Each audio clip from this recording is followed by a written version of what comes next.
This is Family Magic Weekly, where we take the turkey that is your vacation and cleanse it in a brining solution of good ideas to result in a This introduction's not a good idea. to result in a juicy, moist vacation. Oh. A tender and a juicy leg. It's a family channel. All right. So we wanted to make this video a quick one this week. We've got a lot of Thanksgiving prep in the kitchen, small business Saturday prep all over the rest of the house.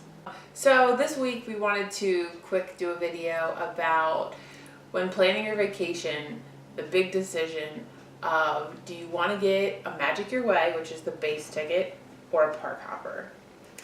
Yep, of course you just want to get a park hopper. So, thank you. Financially, it might be a decision that you really need to consider. And a lot of the things that we've discovered that should be taken into account are not things that you would immediately think of. So we figured we'd point them out for you. So one of the things that you need to consider is how long is your vacation.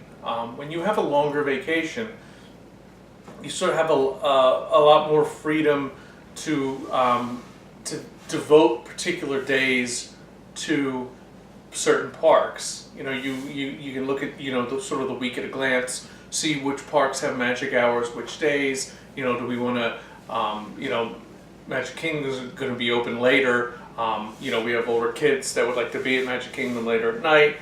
That would be a good day to just do Magic Kingdom. When you're dealing with a shorter vacation, there's more of even though we don't necessarily recommend a mad rush, there is more of a desire to fit as much into each day as you can, which would involve hopping the other parks at times. Or if you're one of those people, we've seen a lot of YouTubers do the 4 parks in one day. I don't know if I've done 3. I don't know if I've done 4. Yeah, we've done 3. I don't know. I think we did 3 with relative ease. We did 3 on a day we were leaving on the plane. The last time we were there, we did 3 that one day. With William. Yeah. Yeah. So I don't think it's that. Scratch what I said. Yeah. So another thing that you need to consider is, off of what Chris said, not a lot of people think to consider this. Your vacation doesn't need to be extremely long for the price of a park ticket to cross over into making sense to buy a annual pass. I think we stayed for 10 days and it was a borderline. Yeah. And price of tickets does change constantly, and they did just go into a flex system, so they have peak seasons where ticket prices are higher. So always compare the ticket prices to the annual pass prices, and that might be a way to save money if you're going for a longer period of time. And in retrospect, we should have gotten the the annual pass, because we ended up going back. Yeah. So, it's tough to, the very nature of the term impromptu trip makes it impossible to game plan to be taking one, you might want to consider the fact that, if you find yourself being spontaneous or crazy, you might want to consider that when picking up an annual pass or not. That reality was a hard pill to swallow. Yeah. So one of the things, and because I've asked this question before on Disney posts pages before, what to do with a kid. And a lot of people say base tickets, 1 park, 1 day, because it's so much harder with a child to go at it all day, and also to the transportation factor when you're talking about a stroller and buses. So a lot of people will say that if you're traveling with small children, stick to a base ticket. You can always go back into the park once you leave, but you just can't go into a different park. We found that the way we planned our trips with trying to avoid the buses, getting around wasn't that hard, and the park hopper was a thing of convenience for us, which also leads to another thing, is you might want to consider where you're staying. If you're staying in a resort that is close to a park, you might want to consider the park hopper for the fact that it's just easy to walk into a park. Yeah, it's nice to be able to pop into a park that you happen to be in close proximity to. So if you're Beach Club, Yacht Club, Boardwalk, Or even Swan and Dolphin. yeah, you're well, especially because Swan and Dolphin. I think you have to take the boat. Yeah. Yeah, but I mean, if you're a Beach Club, Yacht Club, Boardwalk, you're a quick walk away from being in the United Kingdom. Like you literally could go. You can be in your hotel room and then after a 25-minute walk, be at the Rose and Crown. Yeah. So I mean, if you have a day planned at Epcot, or you have a day planned at Magic Kingdom or Animal Kingdom that day, and your day ends early at that park for either for kid reasons or just fatigue. You get back to your resort and you're refreshed by the pool or you take a nap. You might not want to go back to Animal Kingdom or Magic Kingdom necessarily, but you do want to get some more park time in. And due to the location of where you happen to be staying, Epcot's right there. Same can be said for the Contemporary and Grand Floridian.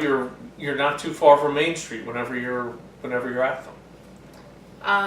A big deciding factor for us usually with the park hopper is the freedom when it comes to dining reservations.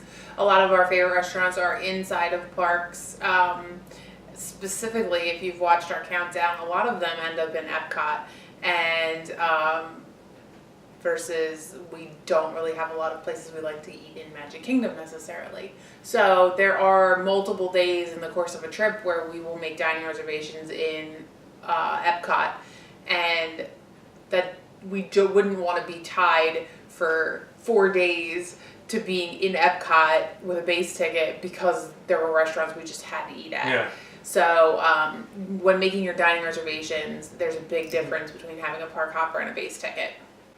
And I think another thing to consider and also keep in mind when this video is being recorded, there are certain parks currently that are under major renovations and changes, and I would not recommend to anyone to skip Hollywood Studios because there's so many things that are appealing, and particularly as we've covered for young kids. Exactly. But the same token, I personally wouldn't want to spend a whole day's ticket tied to Hollywood Studios. For me, it's something that I would prefer to start my day with and then end it somewhere else, and then piggybacking on that, there are most of the parks have nighttime shows, and some of them run at different hours, and it is possible to see multiple nighttime shows in one night. So these are all factors involved in making that decision. We always seem to default to the park hopper, but as we've gone over, there are reasons where you can actually get you can get the bang for your buck from the actual the single park tickets. What do you as always, we'd like to know what you feel about the topic. Did we miss any pluses or minuses about either one? Always shop around. Yeah, always. What? For what? Well, and then when purchasing your tickets, there's a lot of different places that will have different advertised prices. Yeah. And make sure that they are a reputable seller of tickets. Yeah.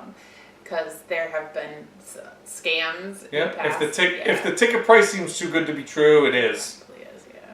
So those are those are the pluses and minuses. Like I said, let us know what you think. Make sure to like us on Facebook, follow us on Twitter, pin us on Pinterest. Is that what they do? Yeah. Instantly show us respect on Instagram. And and also, of course, have a happy Thanksgiving.